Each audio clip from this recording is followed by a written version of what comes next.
Loup est né tout près du Gué-Robert, en bord de Beuvron, entre Villemurlin et Ide, dans une ferme isolée où ses parents élevaient des moutons de Sologne. Le gamin, fils unique, a trouvé dans la nature les distractions que lui accordait de temps à autre l'existence quand il n'y avait pas d'ouvrage à la maison. C'est ainsi qu'il se mit à courir les landes, les bois, les rives de sa rivière, connaissant par le cœur chaque plante, chaque animal de son territoire d'exploitation. Il eut le bonheur de croiser la route d'un vieux bonhomme, le père Lemay, qui lui enseigna bien des secrets de la nature.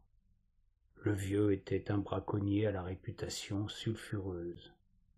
D'aucuns prétendaient que c'était un meneur de loups.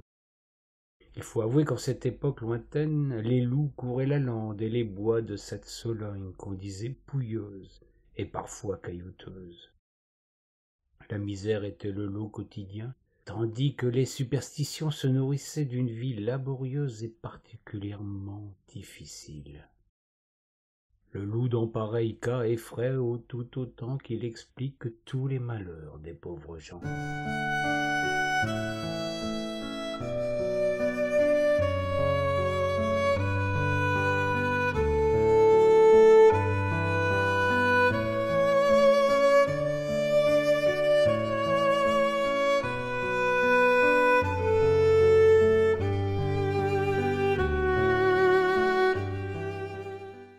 Le père Lemay apprit à Jean Loup à ne pas craindre l'animal, à l'approcher, et même à lui parler pour s'en faire obéir. Rapidement, le gamin devint à son tour un charmeur d'animaux sauvages, capable de commander aux loups, renards, martres, hermines, fouines, belettes et putois, ainsi qu'aux rapaces de l'endroit, buses, bondrées d'apivores, milan noir ou royal, aigle botté, et le merveilleux circaète Jean Leblanc. Est-ce parce que l'ancien vivait en marge de la communauté des humains que les carnivores et les rapaces avaient sa préférence?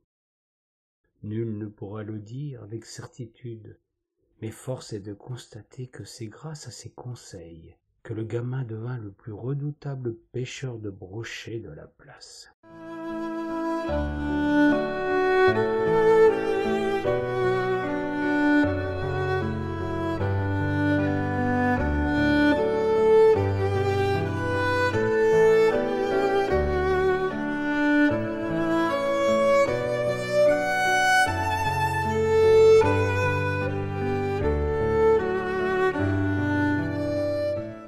Cependant, conscient du fardeau que représentait un tel pouvoir, le vieux braconnier avait enseigné à celui qui était sous son aile bienveillante l'art de jouer du violon.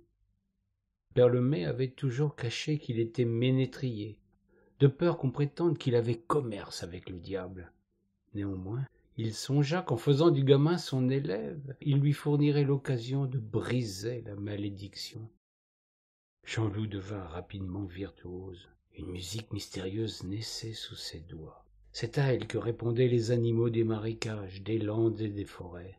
C'est elle tout autant qui touchait monsieur le curé, qui, sans chercher à comprendre d'où venait son art, avait proposé à l'enfant de jouer lors des offices dominicaux, à la condition que jamais il ne mette son savoir au service des joueurs de cabrettes, de vielles et de musettes qui couraient ces lieux de perdition où naissent les couples illégitimes. Monsieur le vicaire avait sur le plan des loisirs innocents auxquels se livrent parfois ces ouailles de terribles préjugés. En chair, il pourfendait les tavernes, les bals, les fêtes de village et les cirques itinérants. Seules les processions trouvaient grâce à ses yeux. Qu'il demande à l'enfant musicien de jouer des musiques célestes dans son église surprit beaucoup les fidèles, avant qu'eux aussi tombassent sous le charme envoûtant des mélodies du gamin.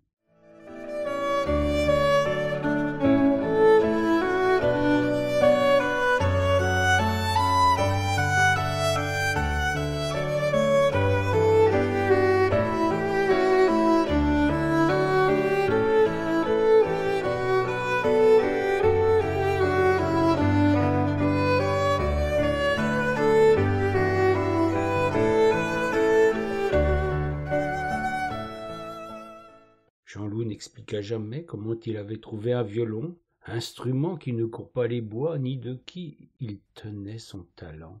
C'était le secret entre le vieux sorcier et son élève, un secret qui resta scellé entre eux jusqu'à la mort du vieux. Ce fut un soir de pleine lune qu'on découvrit le corps sans vie du père Lemay au bord du Beuvron. Des laboureurs rentraient de passer la charrue dans l'une des petites et misérables parcelles qui daignaient fournir de quoi faire un peu de pain avec la farine de seigle. L'homme était couché à même la terre.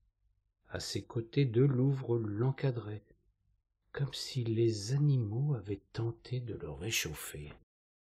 Quand les laboureurs s'approchèrent, méfiants, ça va de soi, les louves restèrent étrangement calmes, ne manifestant aucune agressivité.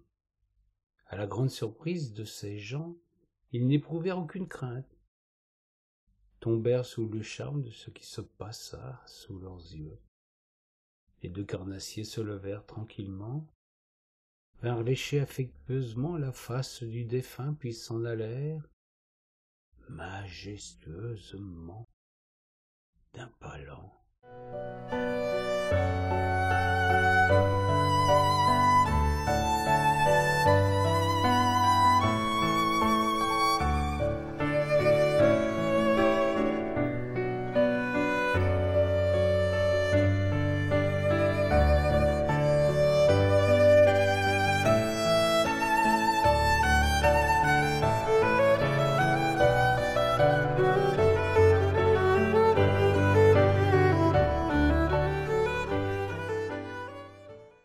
La stupeur passée, les hommes se signèrent. Voyons là la manifestation du vilain. Puis, ramenant le corps au village, ils propagèrent la nouvelle en travestissant la scène qui les avait pourtant laissés muets d'admiration. Le père Lemay n'emporterait pas au paradis cette mort qui faisait de lui un loup-garou, un monstre et un envoyé de Satan. La rumeur se répandit comme une traînée de poudre, phénomène d'autant plus redoutable que nous sommes ici au royaume des chasseurs. Monsieur le curé se refusa à offrir un office religieux à ce mécréant. Il s'en fallut de peu que le pauvre homme ne fût enterré hors de l'enceinte du cimetière. Ce jour-là, mis à part le croque-mort et le fossoyeur, personne n'avait l'intention de venir rendre un dernier hommage au braconnier. Seul Jean Loup suivit le cercueil de son maître jusqu'au champ de Navio. Là, alors que les deux officiants s'apprêtaient à laisser glisser le cercueil dans la fosse, le gamin prit son violon et joua une mélodie à vous tirer les larmes. La musique arrêta les deux fossoyeurs qui se figèrent dans ce qu'on peut prendre pour un pieux recueillement. L'enfant continua et sembla envoûter les gens du bourg qui, les uns après les autres, s'approchèrent de la tombe, restèrent silencieux. Bientôt ce fut monsieur le vicaire et monsieur le maire qui vinrent rejoindre toute la communauté villageoise, présente désormais autour de la dépouille du proscrit. Pas une âme ne parla.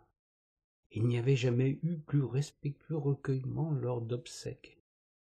Là où habituellement commérages et anecdotes, propos douteux et apartés grivois dressaient les frasques du défunt, rien de tout cela ne se produisit. Qui du reste pouvait se vanter de connaître véritablement cet homme des bois? L'enfant continua de jouer de son instrument frappé par une grâce divine.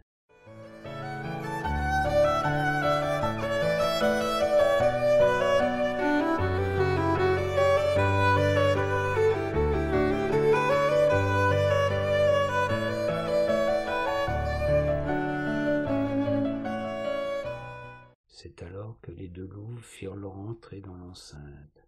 Elles s'approchèrent du cercueil et se mirent à hurler à la mort. L'enfant cessa de jouer. Les spectateurs demeurèrent figés comme tétanisés par la scène qui se déroulait sous leurs yeux. Le gamin s'approcha des animaux, les caressa affectueusement, leur parla à l'oreille. Les louves cessèrent de hurler, firent demi-tour et quittèrent le cimetière. Quand elles eurent franchi la grille, les gens semblèrent sortir de leur torpeur. L'inhumation eut lieu, chacun jetant une poignée de terre sur le cercueil du proscrit, avant que de repartir chacun de son côté, sans échanger le moindre commentaire.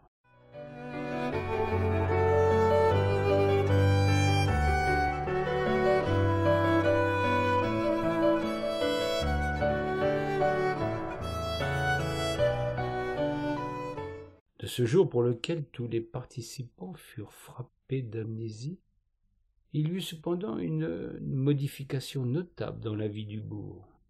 Jean Loup remplaça le vieux père Lemay. À son tour, il fut frappé d'ostracisme et de mise à l'écart. Même ses parents le bannirent. Le gamin ne s'en porta pas plus mal, trouvant dans la fréquentation des animaux cette humanité qui faisait parfois défaut aux gens. Seule une tradition cessa dans le bourg, comme le rapporte la chronique d'Hippolyte Marlot en 1894. Autrefois, lorsque les loups étaient nombreux, ils étaient la terreur des habitants des campagnes. Aussi l'on récompensait la destruction de chaque loup, et on le promenait de village en village en faisant une quête, ordinairement très fructueuse. Lorsqu'un mendiant pouvait se procurer la dépouille d'un loup, c'était pour lui une bonne fortune. On faisait aussi peur aux enfants qui n'étaient pas sages des porteurs de peau de loup, qui étaient considérés comme des espèces de croque-mitaines.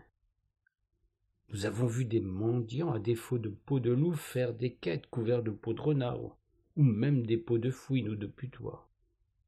Cette pratique cessa du jour au lendemain en Sologne, après l'enterrement du père Lemay. On se demande bien pourquoi.